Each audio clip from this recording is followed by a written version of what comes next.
तो यार video start करने से पहले कुछ बेसिक 4 क्वेश्चंस हैं जिनका मैं आंसर कर देता हूँ। ये क्वेश्चन बहुत ज़्यादा पूछा जा रहा था, इसीलिए मैंने इनको एक सम अप कर दिया है। सबसे पहला, can people from other states get the vaccine in Delhi? दूसरे स्टेट के लोग किसी और स्टेट से आके दिल्ली में वैक्सीन लगवा सकते हैं। शॉर्ट आंसर इज़ येस, आप लगवा सकते हो। इट डज़ नॉट मैटर कि आपका पासपोर्ट कहाँ से इशूड है, आपका पासपोर्ट कहीं से भी इशूड हो, आप किसी भी स्टेट में जाके इनफैक्ट आप वैक्सीन लगवा सकते हो। जो वैक्सीन का पूरा जो ये सिस्टम है that is being handled by central government, उसको सिर्फ ऑपरेशनली एग्जीक्यूट करना स्टेट गवर्नमेंट का काम है, राइट? तो आप किसी भी स्टेट में जाके वैक्सीन लगवा सकते हैं। सेकंड क्वेश्चन, क्या वर्क परमिट होल्डर वैक्सीन लगवा सकते हैं? Yes, the answer is yes, आप लगवा सकते हो अगर you are able to prove that आपको 31 अगस्त से पहले ट्रैवल करना इज मैंडेटरी। आपका 31 अगस्त से पहले ट्रैवल करना इज इंपॉर्टेंट। अगर आप ये किसी डॉक्यूमेंट से प्रूव कर सकते हो, वर्क परमिट होल्डर भी वैक्सीन लगवा सकते हैं। स्टूडेंट के लिए प्रूव करना बहुत ईजी होता है क्योंकि स्टूडेंट्स की क्लासेस सितंबर में लास्ट ईयर या फिर जनवरी या मई में क्लासेस ऑलरेडी स्टार्ट हो चुकी हैं एंड स्टूडेंट के लिए प्रूव करना बहुत ईजी है क्योंकि अब नेक्स्ट सेमेस्टर उनको ऑफकोर्स कनाडा में या किसी भी थर्ड कंट्री में जाकर अटेंड करना है। नंबर 3, क्या आपके पास वीजा होना चाहिए to get the second dose? The answer is no. It is not mandatory to have a visa to get the second dose. Second dose जल्दी लगवा सकते हो, आपको वीज़ा की कोई रिक्वायरमेंट नहीं है। इनफैक्ट आज मैं जहाँ पे था वहाँ पे करीब 100 से ऊपर लोगों के पास वीज़ा नहीं था एंड बिना वीज़ा के भी बहुत इजीली बिना किसी दिक्कत के वैक्सीन लग गई, given the fact that you are able to prove that आपको 31 अगस्त से पहले ट्रैवल करना आपके लिए ज़रूरी है। मैंने कैसे प्रूव किया? मेरा कोर्स जनवरी में, जैसे आप सबको पता है मेरा कोर्स जनवरी में स्टार्ट हो गया है, एक सेमेस्टर में ऑनलाइन ले रहा हूँ। मैंने उनको अपना ऑफर लेटर दिखा दिया कि देखो सर, मेरा जो कोर्स है वो जनवरी में स्टार्ट हो गया है और मैं ऑलरेडी एक स्टूडेंट हूँ, एग्जिस्टिंग स्टूडेंट हूँ, तो मेरे लिए सेकंड डोज लेना कंपल्सरी। उन्होंने ज़्यादा कोई क्वेश्चन नहीं किया, ओके लिख के मुझे आगे बढ़ा दिया। Fourth, and this is one of the most important question, that मैं क्या क्या डॉक्यूमेंट्स कैरी करूँ, what all document do I need to carry? Total 3 या 4 ही डॉक्यूमेंट्स हैं। सबसे पहला ऑफकोर्स आप अपना पासपोर्ट ज़रूर कैरी करना, उसके बिना नहीं लगेगा। उसके बाद जो आपने कोविशील्ड का पहला डोज लिया है उसका हार्ड कॉपी कैरी कर लेना प्लीज़, ठीक है? उसका सर्टिफिकेट कैरी कर लेना कोविशील्ड के फर्स्ट डोज का। उसके बाद आपका जो ऑफर लेटर है, ऑफर लेटर के साथ अगर एनरोलमेंट लेटर भी हो जाए तो बहुत ही बढ़िया। इन सब की हार्ड कॉपी कैरी करनी है, soft copy is not acceptable. उसके बाद जो भी गवर्नमेंट आईडी आपने यूज़ करी थी फर्स्ट डोज रजिस्टर करने के लिए, अगर आधार यूज़ करा था, पैन यूज़ करा था, पासपोर्ट तो आपके पास है ही, जो भी आईडी आपने यूज़ करी थी उसकी ओरिजिनल आप प्लीज़ ले जाना। ओरिजिनल मेरे से नहीं मांगा, कुछ लोगों से मांगा था, सो गुड टू हैव, ठीक है? ओरिजिनल्स हर चीज़ का होना इज़ गुड टू हैव। सबकी हार्ड कॉपी ज़रूर ले जाना, दोबारा बता रहा हूँ, सबकी हार्ड कॉपी ज़रूर ले जाना। उसके बाद अगर आपके पास है तो आप टिकट कॉपी ले जाओ, कोई ज़रूरी नहीं है, उन्होंने नहीं मांगा, इनफैक्ट किसी से भी नहीं मांगा। मेरी क्योंकि टिकट बुकड है 4 जुलाई की, तो मैं टिकट भी प्रिंट करके ले गया था भाई, just in case, you never know. So hello everyone, welcome and welcome back to Piyush Canada. तो मिनिस्ट्री ऑफ हेल्थ ने 1 से 2 दिन पहले कुछ ऐसी स्कीम अनाउंस करी थी दैट जिन लोगों को कोविशील्ड का पहला डोज लग गया है और 28 डेज हो गए हैं, वो कोविशील्ड का डोज 84 डेज से पहले एंड 28 डेज के बाद लगवा सकते हैं, गिवन द फैक्ट दैट उनको इंटरनेशनली ट्रैवल करना है।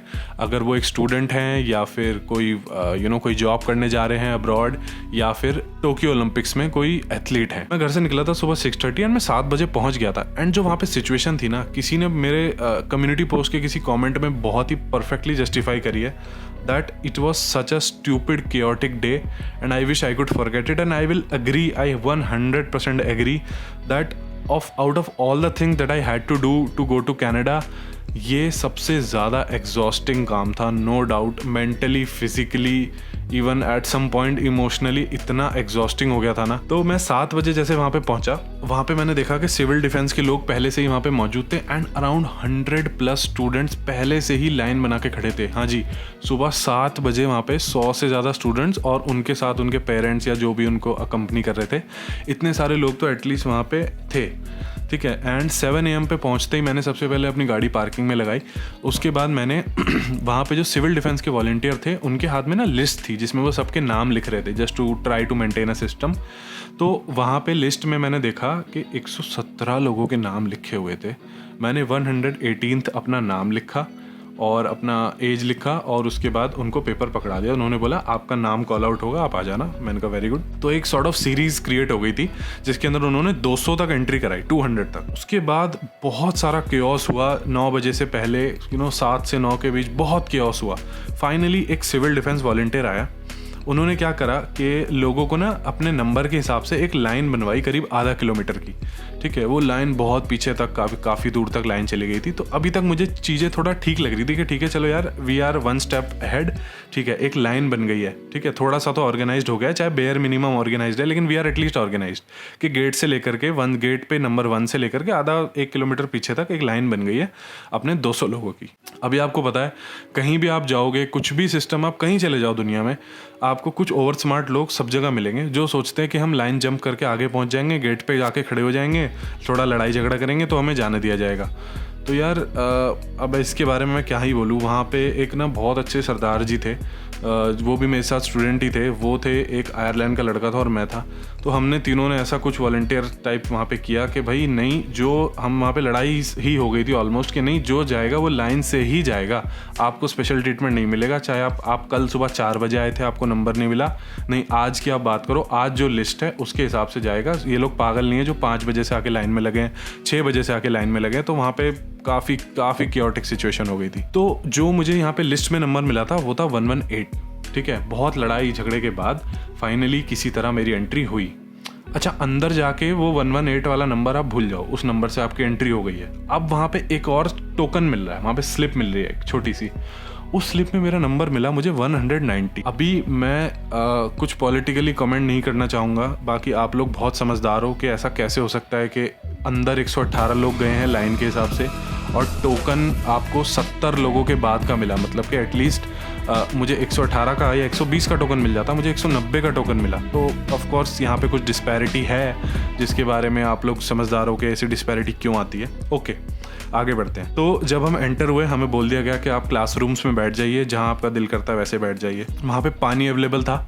उसके बाद एक ना नंबर का काउंटर चल रहा था, ठीक है। उसके अंदर बेल बजती थी और एक एक काउंटर आगे बढ़ता जाता था। काउंटर ना ही ज़्यादा तेज़ चल रहा था ना ही ज़्यादा स्लो चल रहा था, एक नॉर्मल स्पीड पे काउंटर चल रहा था। उसके बाद एक रूम था वहाँ पे जिसके अंदर ना 2 लोग आपके डॉक्यूमेंट वेरीफाई कर रहे थे। अब यहाँ पे वेरीफाई से मेरा क्या मतलब है, वो ऐसा क्या वेरीफाई कर रहे थे, जो भी हार्ड कॉपी मैंने आपको लाने के लिए बोला ना स्टार्टिंग में, वो लोग वेरीफाई कर रहे थे। तो ऐसा क्या वेरीफाई कर रहे थे, वो ये एक सिंपल चीज़, उनको एक लाइन देखना है कि उस डॉक्यूमेंट में जो आप लेके आए उसके अंदर कहाँ लिखा है कि आपको 31 अगस्त से पहले ट्रैवल करना है। अब ऑफ कोर्स कोई भी डॉक्यूमेंट एक्सप्लिसिटली तो ऐसा नहीं बोलेगा, it's all subject to interpretation. तो यार स्टूडेंट्स के लिए तो इट्स वेरी इजी कि भाई मेरी क्लासेस स्टार्ट हो गई हैं, मैं मई से क्लासेस ले रहा हूँ, जनवरी से ले रहा हूँ। मुझे तो ऑलरेडी कनाडा में होना चाहिए था, या तो मुझे ऑलरेडी यूएस में होना चाहिए था, ऑस्ट्रेलिया, यूके, जहाँ का भी आपका है, कि मुझे ऑलरेडी होना चाहिए था। आई एम ऑलरेडी लेट, तो आप प्लीज़ मेरा अप्रूव कर दीजिए। स्टूडेंट्स का वो बहुत ईजिली अप्रूव कर रहे थे। ज़्यादा जो स्क्रूटनी हो रही थी वो वहाँ पे ना वर्क परमिट वालों की हो रही थी, क्योंकि वर्क परमिट वालों का बेसिकली वो बोल रहे थे कि डेट ऑफ ज्वाइनिंग दिखाओ। अब किसी के पास, जिसके पास डेट ऑफ ज्वाइनिंग थी 31 अगस्त से पहले की, उसको इन्होंने ओके कर दिया, जिसकी नहीं थी उन्होंने उसको नहीं ओके किया। तो अगर आप एक वर्क परमिट होल्डर हो तो please manage your things accordingly. जब उन्होंने आपका डॉक्यूमेंट जो हार्ड कॉपी उसको ओके कर दिया, वहाँ पे आपको ना एक जगह उसी रूम में आपको अपना पासपोर्ट नंबर एंड जिस मोबाइल से आपने डोज 1 लिया था, जिस मोबाइल नंबर से, वो मोबाइल नंबर आपको लिखवाना है। आई एम अज्यूमिंग कि ये लोग ये इसलिए लिख रहे हैं कि फ्यूचर में कुछ ऐसा सिस्टम आने वाला है जिससे ये आपके पासपोर्ट को लिंक करेंगे आप सर्टिफिकेट से। एंड आई थिंक वहाँ पे मैंने बात भी करी थी कोई सी ऑफिशियल से, तो वो कह रहे थे कि बेटा 21 जून को कुछ ऐसा सिस्टम शायद कोविन वेबसाइट पे आ जाएगा जिससे ना पासपोर्ट से लिंक हो जाएगा या फिर ये मॉडिफिकेशन ईजी हो जाएगी। कुछ तो नया 21 को आने वाला है। तो जब वो आपको क्लियर कर देंगे that your passport number has been noted and your documents have been verified, आपको ओके कर दिया डॉक्यूमेंट्स पे, तब आपको एक अगली लाइन में लगना है, ठीक है। वो एक अलग लाइन है। जब 1 से एंटर हुए सुबह 9 बजे, उसके बाद से 190 तक आने में तो पहले ही मुझे 1:30 से 2 बज गया। फाइनली मेरा नंबर आया वैक्सीन लगवाने के लिए। वहाँ पे 40-50 1 घंटा मिनट, मतलब 1 घंटे की तो एटलीस्ट वेटिंग थी। वैक्सीन लगवाने से पहले ना कोई सिविल डिफेंस वॉलंटियर, आपने जो भी डॉक्यूमेंट ओके कराया है, वो उसके पास कोई ऐप होती है, कोविन का ही उनका बैकएंड का पोर्टल है, उसके अंदर वो जो भी डॉक्यूमेंट आप यूज कर रहे हो to get the vaccine quicker, उसकी वो पिक्चर अपलोड करेंगे और उससे एक नंबर जनरेट होगा। वो आपकी अगेन उसी हार्ड कॉपी पे जो उन्होंने ओके करी है उसके ऊपर वो लोग ये लिख देंगे। उसके बाद जाके आप अपनी वैक्सीन लगवाओ। वैक्सीन तो आपको पता ही है कि 1 मिनट के अंदर वैक्सीन लग जाती है। उसके बाद वैक्सीन लगाने के बाद यहाँ पे आप प्लीज नोट कर लेना ठीक है, जिससे आपका टाइम वेस्ट ना हो। वैक्सीन लगाने के बाद वो आपको बोलेंगे कि आप जाओ ऑब्जर्वेशन रूम में बैठो 30 मिनट, इतने में आपका सर्टिफिकेट आ जाएगा। ऑफकोर्स ऑब्जर्वेशन रूम में मेडिकली भी आपको 20 से 30 मिनट तो बैठना ही चाहिए। लेकिन वहाँ पे ये हो रहा था कि वहाँ पे मुझे 1 घंटे से ऊपर हो गया लेकिन सर्टिफिकेट नहीं आया।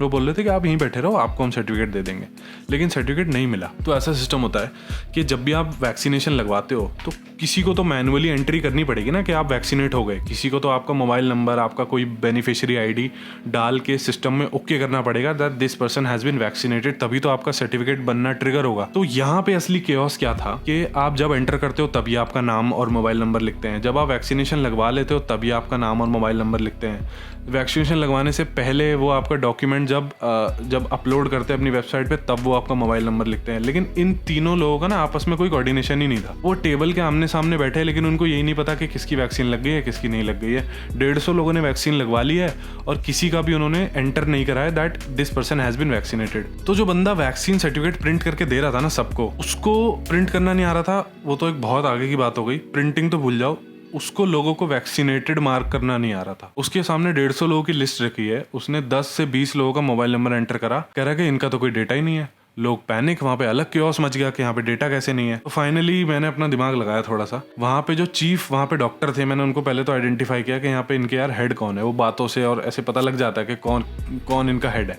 मैं उनके पास गया, मैंने उनको आराम से बहुत ही कामली, बहुत ही पोलाइटली उनको समझाया। मैंने कहा सर, वहाँ पे जो वॉलंटियर बैठे हैं ना सिविल डिफेंस के, उनको ना कंप्यूटर चलाना नहीं आ रहा है, वो ना किसी को भी वेरीफाई नहीं कर पा रहे हैं सर्टिफिकेट, और ना ही वो किसी का प्रिंट दे पा रहे हैं। हमें आपकी हेल्प की ज़रूरत है, आप प्लीज़ आके इसको देखिए। तो उन्होंने मेरी बात बहुत ही आराम से सुनी, पोलाइटली सुनी, और वो खुद डॉक्टर जो वहाँ के हेड थे, जो सब ओवरसी कर रहे थे, उन्होंने खुद आके मैनुअली कम से कम मेरे सामने 15 से 20 बच्चों का सर्टिफिकेट प्रिंट करके अपने हाथ से दिया है। और वो कोशिश कर रहे हैं उस सिविल डिफेंस वॉलंटियर को सिखाने की कि भाई सीख लो कैसे करना है। वो नहीं सीख रहा, वो अपना मोबाइल चला रहा है, अपना अलग से वो कर रहा है। लेकिन चलो जो भी यार, वो उनका एंड है, हम इस पर कॉमेंट नहीं कर सकते, वो उनकी मैनेजमेंट है, उनको देखना है। मेरा तो ये हुआ कि जो वहाँ के चीफ डॉक्टर थे उन्होंने प्यार से मेरा सर्टिफिकेट मुझे प्रिंट करके दिया रिक्वेस्ट करने के बाद। उसके बाद उन्होंने वहाँ पे इनफैक्ट सबका ही सर्टिफिकेट उन्होंने प्रिंट करके दिया। 15 से 20 बच्चे जो वहाँ खड़े थे, इस रूम में बेसिकली 15-20 बच्चे ही आ सकते थे। बाय द वे, इस पूरे प्रोसेस में मुझे 1.5 घंटा लग गया। ठीक है, वैक्सीन लगवाने के बाद 1.5 घंटे बाद मेरा सर्टिफिकेट प्रिंट हुआ है। उसके बाद उन्होंने मुझे सर्टिफिकेट प्रिंट दिया, मैंने सर्टिफिकेट लिया। सर्टिफिकेट लेके मैंने उसके ऊपर अपना पासपोर्ट नंबर लिखा और उसी के ऊपर मैंने अपना स्टैंप लगवा दिया। मैंने उनसे पूछा कि क्या पासपोर्ट लिंक इसके अंदर हो जाएगा ऐसे करने से। उन्होंने कहा देखो, एज ऑफ नाउ ऑफिशियली कोई सिस्टम नहीं है पासपोर्ट लिंक करने का। We are hoping that within a few days या विद इन अ वीक ऐसा कुछ कोविन पे सिस्टम आने वाला है फॉर श्योर, जिससे पासपोर्ट लिंक हो जाएगा। The central government is working on something. I am hoping myself कि वो जल्दी से आ जाए और हम सबकी सारी ये जो प्रॉब्लम है ये सॉल्व हो जाए। टिप्स 3 ही टिप है। Carry some snacks, carry some water and carry some tissues to wipe your tears or sweat, whichever comes first. Irrespective आपको किसी भी कंट्री जाना है या नहीं जाना, जहाँ भी आपको वैक्सीन मिल रही है, फर्स्ट डोज सेकंड डोज लगवाओ और ख़त्म करो। हम वो जनरेशन नहीं बनना चाहते जिसने सब कुछ ऑनलाइन पढ़ा है। हमारे आगे वाली जो जनरेशन आएगी वो सब कुछ ऑफलाइन पढ़ेगी, हमारे पिछले वाली ऑफलाइन पढ़ रही है। हम ही गधे बन गए हैं जो सब कुछ ऑनलाइन पढ़ रहे हैं, जिसकी कॉम्पिटिटिव मार्केट में ना, जॉब मार्केट में जो एज होगी वो कम हो रही है ऑनलाइन पढ़ने की वजह से। And secondly, all the nice people that I met today who came up to me, I am extremely grateful to all of you. You can always come up to me and talk to me. मैं भी आपकी तरह student ही हूँ और मुझे आप लोगों से इतनी बढ़िया नई चीज़ें सीखने को मिलती है, बहुत मज़ा आता है। सो यार, thank you so much for watching this video. कुछ भी आपके क्वेश्चन है कॉमेंट्स में डालो, इंस्टाग्राम पे मैसेज करते हो, हाई मत लिखा करो, सीधा अपना क्वेश्चन डाला करो ताकि मैं जल्दी से जल्दी रिप्लाई कर दूँ। Thank you so much once again, bye bye, see you in the next video.